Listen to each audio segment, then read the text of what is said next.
Fixing bloating and SIBO is not complex if you know how.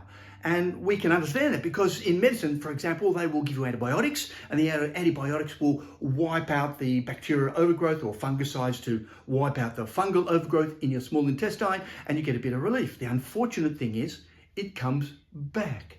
And it comes back because we're not dealing with the underlying issues here. We're just dealing with the symptoms, which is what medicine is fantastic for. And even many natural health practitioners as well.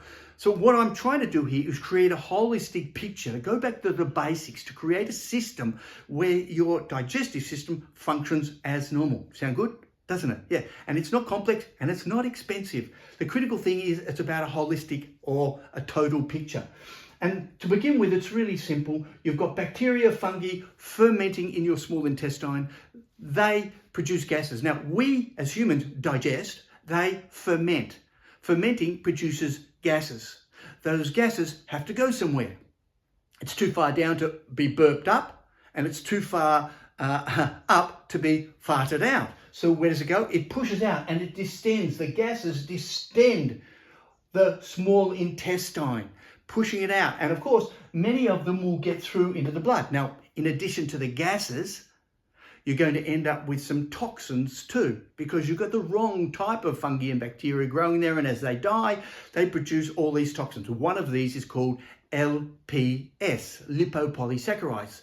And they get into the blood, and that's why it's linked with increased cardiovascular system diseases and heart attacks and strokes and even cancer, a whole raft of things.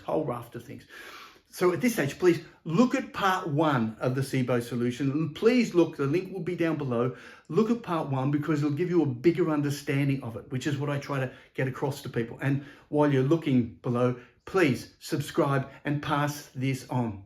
The hardest thing I find is just getting this information out to people where it really counts. So if you can pass it on and share it and post it in groups, that would be fantastic. And of course, it just gets this message out there. Now, that's of course if you think it's worthwhile, and it is. So coming back, we've got this type of issue here occurring here. So the problem is not getting rid of the bacteria, but making sure that they don't come back. So what we're after is creating an environmental condition in the small intestine that is no longer conducive to bacterial overgrowth or fungal overgrowth. So if we can stop it, make it awkward for them, they can't grow, they can't reproduce, then they will just literally be flushed through the system and you won't get that build-up of numbers. What you're after is decreasing the concentration of these fungi and bacteria in the gut by about 1,000 times.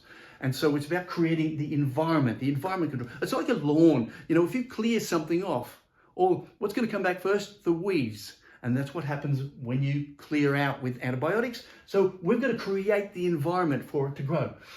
The second part of that, and by the way, the major component of that is just regulating the pH.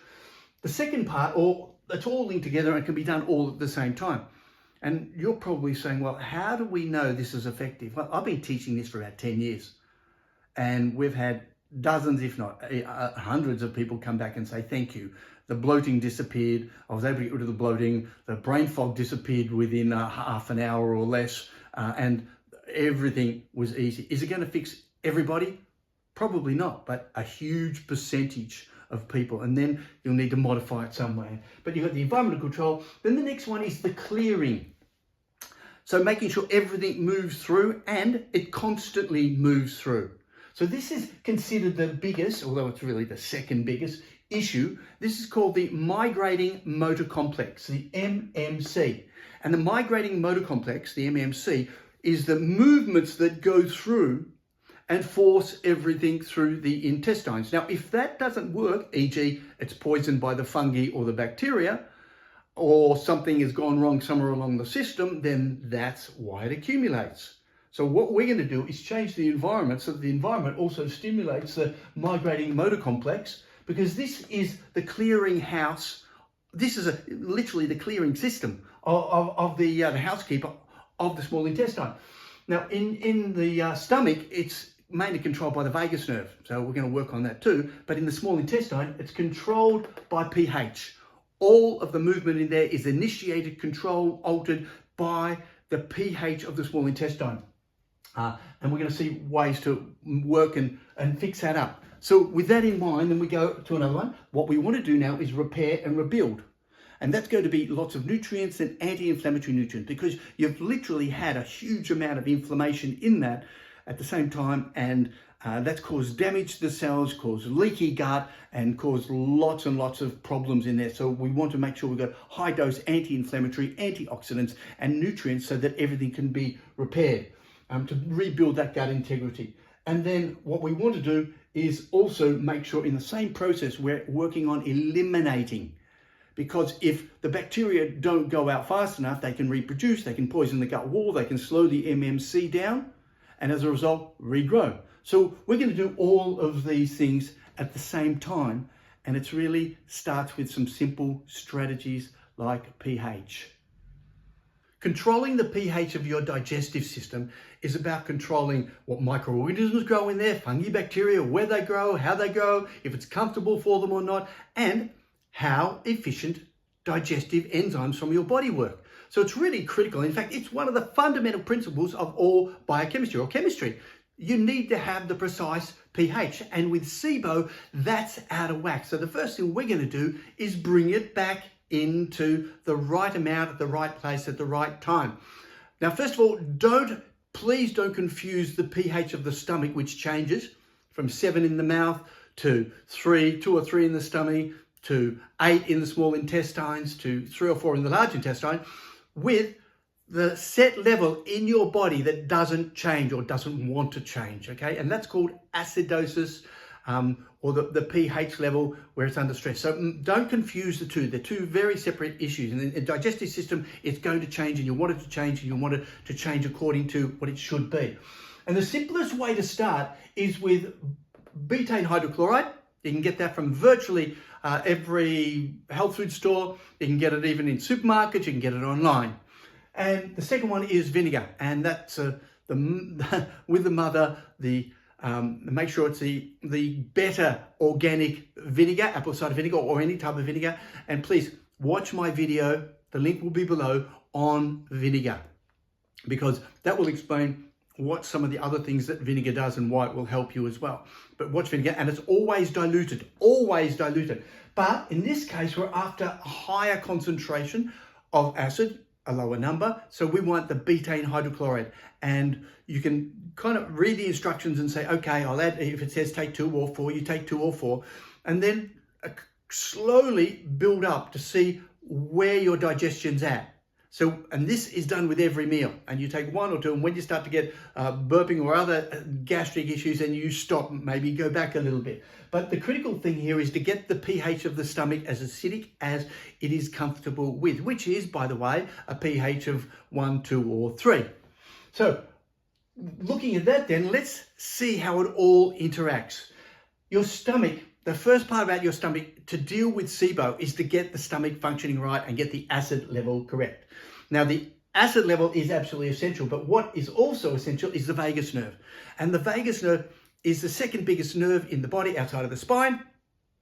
And it's the one that goes back from the brain to the gut and the gut to the brain. It's sending messages back and forward. And it's the one that controls a lot of the contractions, the MMC, what's called the migrating motor complex, in the stomach. So it's the thing that actually gets the gurgling going and things pushing through. The pH will open the stomach. So if you've got a pH of 2 or 3, it says, okay, everything's digested, open it up. But the vagus nerve is what you need to actually get it through the stomach. And if it doesn't and it sits there, then that's one of the preconditions, and one of the things that's associated with SIBO as well. So we're working on the stomach. And of course, at this stage, please check out the videos I've got on reflux, because this explains that aspect of it much more and what you can do. And of course, the links are down below. So you'll see the pH then in the stomach opens up the pyloric sphincter, that's the muscle at the bottom of the stomach, and it allows things to get through. Now, as soon as that acid gets through, the small intestine says, uh-oh, it's acid, I don't want acid. And it releases sodium bicarbonate. And by the way, all of your cells along your digestive system will release sodium bicarb to protect them from being burnt by acid, so in the stomach and in the esophagus and so on. And there are pH regulators and measurers and receptors and things all the way along. But in here, the intestine measures and say, that's acid. And so all of a sudden there's this bile release and enzymes, digestive enzymes. And these enzymes work, get this, in a pH of 8. If it's acid, they don't work. They can't digest. Now, if they can't digest, they can't break the food down. And if they can't break the food down, then that's sitting there waiting for bacteria and fungi to ferment it. You see how it's all intertwined and interlinked. So we want that acid to generate the bicarb release in there. Once we get the bicarb release and the enzymes, digestion starts to occur. That takes the small intestine to about a pH of 8. And then as a result of that, it also causes bile to be released. Now, the great thing is bile is also antibacterial, antifungal, has so many other properties, by the way. Obviously, digestion of your fats, like fat-soluble vitamins A, D, E, K. But it also is the major way of getting rid of some of the fat-soluble toxins out of the blood and body, e.g. cholesterol, and stops the build-up in the blood. So bile is really, really important. And so bile is released as a result of the pH being 8. If it's acid, it doesn't release it. So it can't do its nasty work on the bacteria. Bile also has a pH of around about 8. So you can see it's all working towards that pH of 8, being slightly alkaline. Now that pH of 8 then causes something called motilin to release. Now, motilin is this chemical in the body. You may have heard of one that related to hunger and so on, called ghrelin. And ghrelin and motilin are kind of cousins of each other and interact in one way or another, lots together. So motilin is released, and this motilin, this is a really interesting part, the motilin then stimulates phase 3 MMC, migrating motor complex, the peristalsis, the movement through. Now, normally what is happening is it can be stationary, nothing happening, or phase 2, which is a little bit, or phase 3. Now, what you want with SIBO is to get to phase 3, because phase 3 pushes it through as fast as possible and it gets everything moving. And what happens is the bacteria and the fungi have poisoned the gut wall and the nervous system around there so that it's almost impossible to get phase 3 happening until you rebuild it all, which is what we're doing. So you get the phase 3 happening, and that only occurs at a pH of around about 8. So again, you need that pH of 8.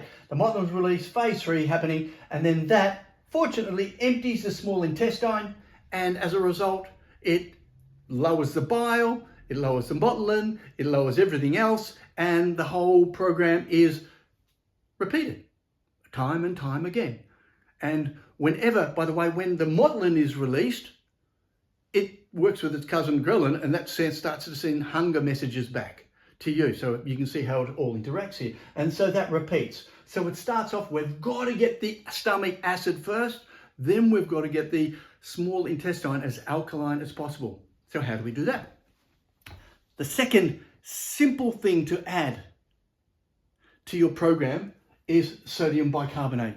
And I've got a huge video on that. Please, again, have a look at the video. It'll explain it. Sodium bicarb is what stabilizes all of the acid production in our body. When you run along, you're producing lactic acid and other acids. And as a result of that, it builds up, it poisons the muscles, you get fatigue. By the way, it goes up to the brain there, causes fatigue, which is associated with SIBO. And there are other acids that occur in SIBO, but you're getting that acid occurring. Sodium bicarb is what brings it back down to normal, constantly rebalancing it all and releasing it. So you have to have a good sodium bicarbonate store. And the only way to really work out if you've got a good sodium bicarbonate store without getting a blood test is doing a pH test. And you get a pH strip test, and I've talked about that in so many of my videos. You get a pH strip, $10 for a container, and you can use multi-multiple, and you test it, and your pH should be close to 7. Your urine pH first thing in the morning, your saliva pH, virtually any time at least away from food, should always be around about 7, 6.75, 6.8, 7. And if you've got that, then you've got a good pH store. If you don't, then you need to build it up. How do we build it up? Bicarbonate, sodium bicarbonate, simply as a powder. Now, half a teaspoon on an empty stomach, mixed with water. Okay, dilute it, and how much water? Whatever's comfortable with you. And the idea with water Because some people say, well, it's going to get in the stomach, react with the hydrochloric acid. We don't want that. Yet it doesn't matter because it's only around food we need the acid in the stomach, okay? So well away from food, you drink it first thing in the morning, the stomach is completely empty and some of it gets through on a little freeway that allows water to get through. So the acid doesn't react with it. How do we know that? Because the pH starts to change along the whole digestive system and the pH in the blood changes. So the message is, I'm not sure how much gets through. I haven't seen studies on it, but we know some gets through into the small intestine. That small intestine sodium bicarb then is going to alkalize it, which is really great. But let's go back one step. First of all, the bicarbonate store you're building up, which is what your pancreas releases into the small intestine, your saliva releases into your mouth, and your cells have all the way along. So when you have this and it alkalizes, you have your sodium bicarbonate and it alkalizes the small intestine, it decreases the pH to 8. It creates a hostile environment for the fungi and the bacteria to grow. And it starts to get the motilin MMC, the migrating motor complex, active and moving all through. And all that is sodium bicarb and hydrochloric acid, betaine hydrochloride. The research is now showing that there is an enteric coated sodium bicarbonate capsule tablet, which means, okay, that you can take it and it bypasses the stomach acid and it gets into the small intestine where it releases. They've developed this for sports because if you're going out running, you want to keep the acid level lower in your system, and taking sodium bicarbonate powder may cause a little bit of, burps or feeling discomfort in the stomach and so on. And as a result of that, it's not a very good thing to be doing that while you're about to start running or while you're running and doing all your athletics. So they've developed them for sport. The only thing is, I don't know where you can get them. I haven't seen them. I've looked online. So if you can find these enteric coated sodium bicarb tablets, then please put a message down below so we can share it with everyone else and help everyone else out, because then it'll just bypass the stomach altogether, bypass the hydrochloric acid, and gets exactly where you want it to in the small intestine. In fact, this is the single biggest step I've seen in being able to fix small intestinal bacteria overgrowth. And then we've got the other stages, or the next stages, to rebuild and recreate it all. So we've started the process by creating an inhospitable environment for the microorganisms and to get everything moving through. But there's lots of other things you can do that add on. Now, I'm going to give you lots of suggestions. You don't want to do them all. There's so much you can do. In fact, I'm only putting up about a third of what I found in the scientific studies. But there are so many things you can do that you can be comfortable with. And it starts off, first of all, with bile salts and bitters. These are things that are going to help with the digestion of the fats. Often, as I've already highlighted to you in part 1, often the gallbladder and the biliary tract or duct that takes everything into the small intestine is blocked and not functioning properly. And of course, the pH, which we've already modified, can help start that moving again, getting it going, okay? And of course, it gets rid of the contamination, which is often causing the blockage as well. But the bile salts will help with the digestion of the fats and get that all happening, which is what you want, because you've got vitamin A, D, E, K, which are essential for gut healing, your health, well-being, immune system, all of those functions. Another one there is bitters, and there's been, I think it's called Swedish bitters, but bitter foods. So any of your green bittery foods are great for stimulating the bile. And then you've got bile extract. There are a couple of products on the market. I think it's ox bile, and it's very, very effective in replacing bile. Now, if you've had a gallbladder removed, that means your bile trickles in rather than getting built up and released when you eat fats and so on. However, this can assist you, along with the bile salts, in digestion of the fats and getting that process moving. Remember, bile is one of the signatures in there that gets things happening in there as well. So it's not just antibiotic, it's not just for digestion. It's got a pH of 8, and it also helps work with all the other processes that are going on in there. And then pancreatic enzymes. These are essential. And because we're having a Western diet, this is virtually everybody needs these.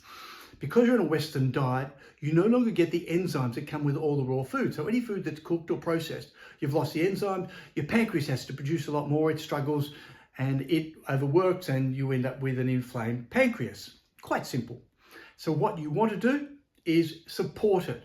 And by supporting it with the pancreatic enzymes, the digestive enzymes, it actually helps break down the foods in the small intestine, which then, again, along with the bile acids and all that, make it so that these are no longer available for the bacteria and the fungi to grow. So they're helping clearing out the process.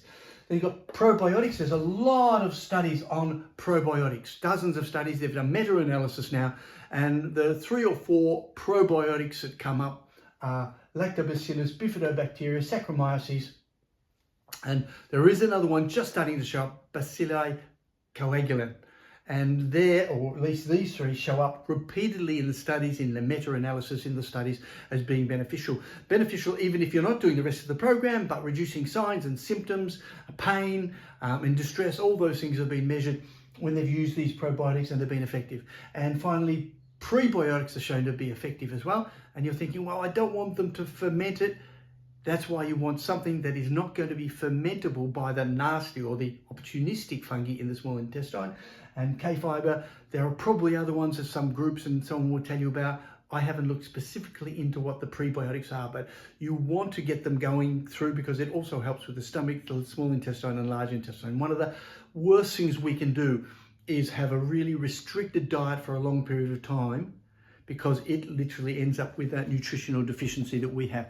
Now, there's also a lot of research on essential oils and herbs and some on food that can help with SIBO and the bloating process. Thyme, absolutely. Now, these can be added as essential oils. If you've got a food-grade essential oil, a couple of drops. I'm not an expert on how to apply it. I am just the guy who does all the research, the reading of the scientific journals, and these show up in the scientific journals. You can use them as a herb. I use a lot of herbs directly out of my garden, and they're put into everything. And again, I will argue very strongly one of the reasons that we often have conditions like SIBO is because we've forgotten to use the herbs, because the herbs are antibacterial, they're prokinetic. In other words, they get the MMC, the migrating motor complex, going again. They're incredibly nutritionally dense, rich anti-inflammatories, antioxidants. So they're doing all the repair work, and we're no longer using them. We're using processed foods and sugar. Now, sugar does the exact opposite. Sugar actually stops the MMC working. It slows it down. So the first thing, as I've already told you, get off sugar, get off processed carbs, get off things that are going to give you sugar in the small intestine, because literally that is going to be the exact opposite of what you want. Whereas these herbs, sage, tea tree, wormwood, berberine, oregano, my favorite is oregano as a herb and as an essential oil. So clove. Now, these ones definitely show up as what a prokinetic. They stimulate the MMC. That's why I put a little P after there to remind, or you can see it. Ginger, turmeric, and turmeric. These, by the way, have antibacterial properties, antifungal properties, as well as benefiting the gut and SIBO. So lots of benefits in there. Peppermint. Now, peppermint, I know in some of the studies has been applied externally, and there are some essential oils applied externally, peppermint and ginger, in fact, that can actually help things move through as well. So they're stimulating the MMC by external application. So rubbing some on has been shown in the studies to have some benefit, and ginseng. So there's a whole raft of literally essential oils and herbs, as well as the main cornerstone here is getting these. But it's about selecting a combination of what you can do. There is no right one. In science, what they do is often we'll look at one thing, bile salts, or they'll look at probiotics, or they'll look at tea tree or thyme. And so my message is, if you apply these in combination, you're going to get a synergistic effect, but make sure you do the first stage, which is balancing the pH. Some final strategies that can really help round this all off is first the foods. And here I'm putting up the foods, oils like olive oil and coconut oil. The oils actually stimulate the motilin release and therefore the MMC, the exact opposite of carbohydrates.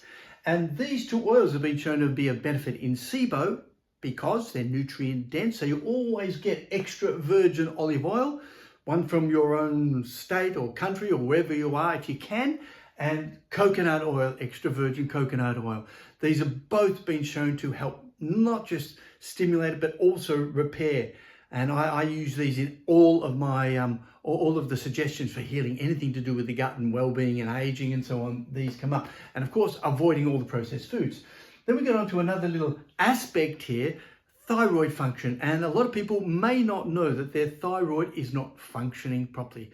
You know, it may just be a little bit of fatigue. It may be that you're a SIBO. Now, if you've got SIBO, the chances of you having a thyroid hypothyroid, a low active thyroid, is reasonably high, and vice versa. So there's certain things we can do straight away is improve the nutrition for thyroid, iodine, zinc and selenium, vitamin D3, and get rid of all of the toxins. I've been trying to educate people on this for over 35 years now. Fluoride is a toxin in water that is poisonous to the thyroid gland. Okay, if you want to get rid of tooth decay, get rid of sugar. That's the simple solution in processed foods. However, what we want to do is get rid of the fluoride and get rid of cosmetics. All of the cosmetics that we have, the commercial brands, all have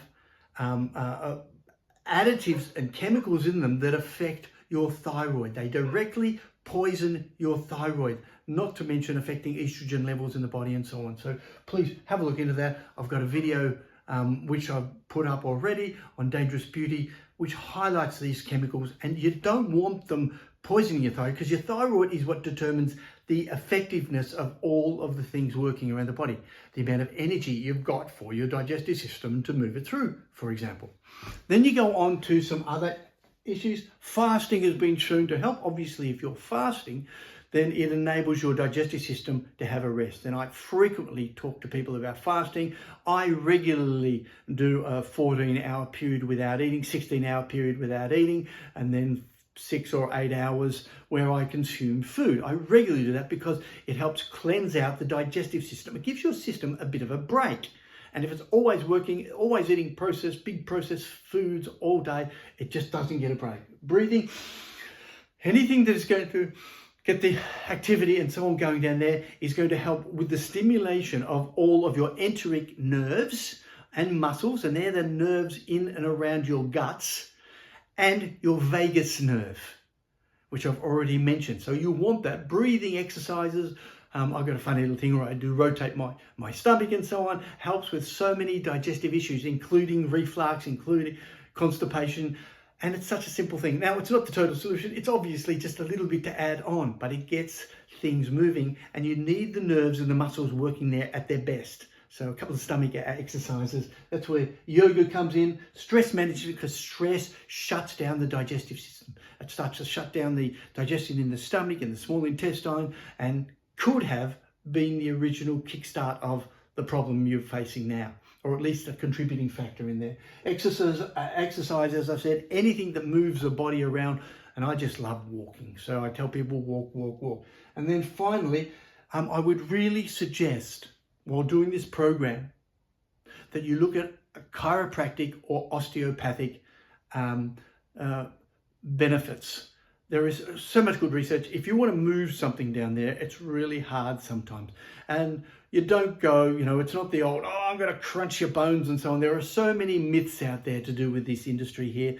They are very gentle. I go to a person who uses an immense amount of common sense and really gentle with me along the way, and it really helps in lots of issues whenever my body is out of balance. And it does get out of balance because I live in the 21st century. I'm sitting down all day, or sitting frequently and so on, and so we're not getting what our body needs. And so this can help put it back in, and in particular can tonify the vagus nerve. So you can tell them that you really want to work on your vagus nerve or your visceral muscles around here, and they can stimulate the parts of the spine and the body that work on that. So I've given you the whole program. This took me about 10 years to compile all of this, and I've been teaching it. I know it's effective. I know it's effective. You need to do the first part, you need to do the second, third, and all these other bits, but you can select which other little bits that fit into your lifestyle.